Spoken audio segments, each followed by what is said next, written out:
Hey loves, welcome back to my channel. If you are new here, my name is Faith, and today guys I'll be checking out the stupidity of apologizing for slavery. And you guys, I'm excited for this, and without much ado, let's see what Thomas Sowell has for us in this video.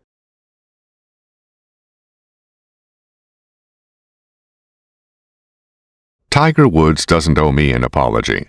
Nothing that he has ever done has cost me a dime nor an hour of sleep.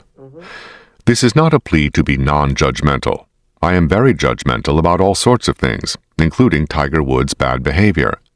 But that is very different from saying that he somehow owes me an apology.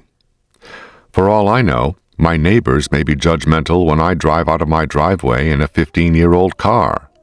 But they have never said anything to me about it, and I have never offered them an apology. This is not equating driving a 15-year-old car with what Tiger Woods did. But the point is that any apology he might make should be made to his family, who were hurt, not to the public, who might be disappointed in him, but not really hurt. Public apologies to people who are not owed any apology have become one of the many signs of the mushy thinking of our times. So are apologies for things that somebody else did. Among the most absurd apologies have been apologies for slavery by politicians. For one thing, slavery is not something you can apologize for, any more than you can apologize for murder. If someone says to you that he murdered someone near and dear to you, what are you supposed to say? No problem, we all make mistakes? Not bloody likely.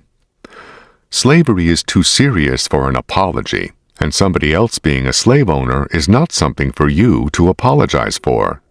When somebody who has never owned a slave apologizes for slavery to somebody who has never been a slave, then what began as mushy thinking has degenerated into theatrical absurdity, or, worse yet, politics.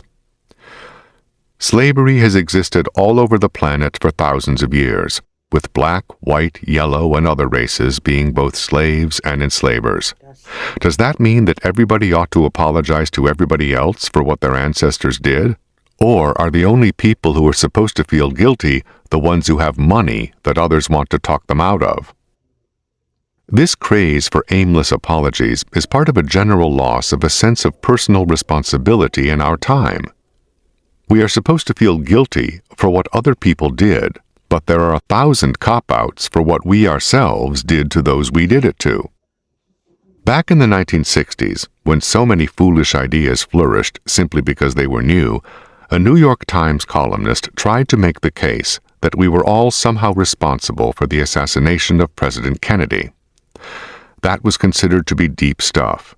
It made you one of the special folks when you believed that, instead of one of the rest of us poor dumb slobs who believed that the man who shot him was responsible.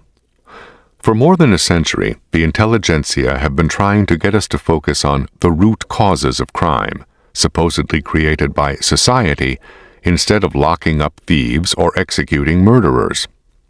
If some people don't have the money or the achievements of others, that too is society's fault, in the eyes of those for whom personal responsibility is an outmoded idea. Personal responsibility is a real problem for those who want to collectivize society and take away our power to make our own decisions, transferring that power to third parties like themselves, who imagine themselves so much wiser and nobler than the rest of us. Aimless apologies are just one of the incidental symptoms of an increasing loss of a sense of personal responsibility, without which a whole society is in jeopardy. The police cannot possibly maintain law and order by themselves. Millions of people can monitor their own behavior better than any third parties can. Cops can cope with that segment of society who have no sense of personal responsibility, but not if that segment becomes a large part of the whole population. Yet increasing numbers of educators and the intelligentsia seem to have devoted themselves to undermining or destroying a sense of personal responsibility and making society responsible instead. Aimless apologies are just one small symptom of this larger and more dangerous attitude. Very, very, very interesting and well explained by Thomas Sowell. I don't understand how someone who has never had a slave apologize to someone who has never been a slave before, because these two people has not been affected by slavery in any way. So I don't see the reason why anyone should be apologizing to any other person. Let me know your thoughts on this one. I love the example that Thomas Sowell used to narrate this story. It hit home.